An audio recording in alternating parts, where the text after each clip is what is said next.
नमस्कार। तथ्य में आपका स्वागत है। मैं हूं मनीष अवस्थी। 1971 में अस्तित्व में आए बांग्लादेश चीनी कर्ज में फंसता जा रहा है। बांग्लादेश के भारत के साथ अच्छे रिश्ते रहे हैं।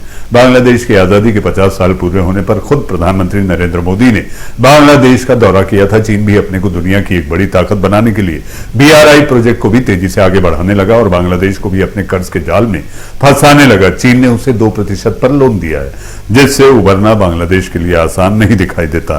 शनिवार को ढाका में बांग्लादेश और चीन के फॉरेन ऑफिस कंसल्टेशन की 12वीं बैठक में निवेश को लेकर चर्चा हुई। इस बैठक में बांग्लादेश के विदेश सचिव मसूद बिन मोमेन और वाइस मिनिस्ट्री फॉरेन अफेयर्स सुन विडोंग मौजूद थे। इस बैठक में परियोजनाओं पर चर्चा के साथ चीन की तरफ से जारी व्यापार छूट पर बात हुई। बैठक में जो बात हुई उससे साफ है कि चीन किसी भी तरह से बांग्लादेश पर अपना वर्चस्व नहीं छोड़ना चाहता।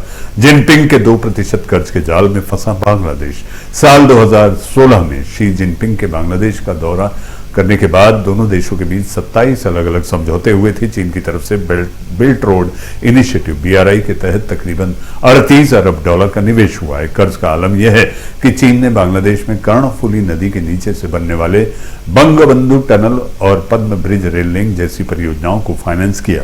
बंगबंधु टनल प्रोजेक्ट की कुल लागत 1.1 बिलियन डॉलर थी, जिसकी आधी लागत को 20 साल के लिए 2% पर इंटरेस्ट और चीनी बैंक एक्जिम ने लोन दिया है।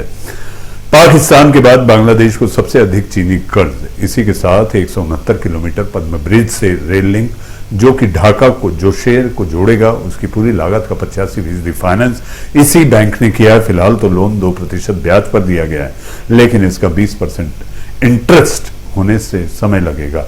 इसके अलावा पिछले साल ही चीन ने बांग्लादेश के कई उत्पादों पर 98% ड्यूटी फ्री कोटा करार के तहत बांग्लादेश को आर्थिक तौर पर अपने काबू में करने का काम कर लिया है। अगर आंकड़ों पर गौर करें तो दक्षिण एशिया में बांग्लादेश चीनी निवेश पाने वाला पाकिस्तान के बाद का दूसरा सबसे बड़ा देश है। चीन अपनी कर्ज नीति के तहत ज्यादातर छोटे या जरूरतमंद देश को मदद के बहाने अपने कब्जे में कर लेता है। भारत को चौतरफा घेरने की चीनी चाल। चीन भारत को चारों तरफ से घेरने की योजना पर काम कर रहा है। एक तरफ से म्यांमार से जुड़ा बांग्लादेश चीन के लिए भारत के खिलाफ एक महत्वपूर्ण देश के तौर पर गिना जाता है।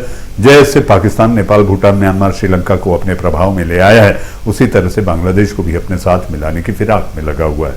जी हाँ, बांग्लादेश की सैन्य ताकत को दिया चीनी शिप। तथ्य है, बांग्लादेश ने अपनी नौसेना का 3 डायमेंशनल नेवी यानी कि नौसेना के जंगी जहाजों, नेवल एविएशन और सबमरीन के लिहाज से नई शक्ल देनी शुरू कर दी है।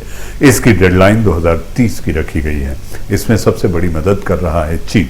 पहले चीन अपनी नौसेना से रिटायर हो चुके जंगी जहाजों और पनडुब्बियों को बांग्लादेश को देकर उसकी सबसे बड़ी सहयोगी के तौर पर उभर रहा है। अब तो चीन की तरफ से बनाए गए कॉक्स बाजार स्थित शेख हसीना सबमरीन बेस का काम पूरा होकर बांग्लादेश सबमरीन बेस को सौंप दिया गया। इस सबमरीन बेस पर एक साथ 6 सबमरीन और 8 जंगी जहाज पार्क किए जा सकेंगे। बांग्लादेश नजरअंदाज कर रहा है चीन साजिश। जी हाँ, चीनी साजिश है। चीन अपनी कर्ज नीति के तहत हर छोटे या जरूरतमंद देश को मदद के बहाने अपने कब्जे में कर लेना चाहता है। अब सवाल यह है कि जिस चीन ने 1971 में बांग्लादेश की आजादी का विरोध किया था, 1972 में UNSC के स्थायी सदस्य होने के नाते चीन ने खुद बांग्लादेश के UN में सदस्यता पर वीटो लगाया है। यही नहीं, 1975 में बांग्लादेश के साथ द्विपक्षीय रिश्ते स्थापित करने से पहले चीन ने अपने ऑल वेदर फ्रेंड पाकिस्तान को आश्वस्त किया था, लेकिन इसके बाद भी बांग्लादेश चीन के झांसे में फंसता रहा है। जी हाँ, तथ्य में आज के लिए फिलहाल इतना ही। नमस्कार।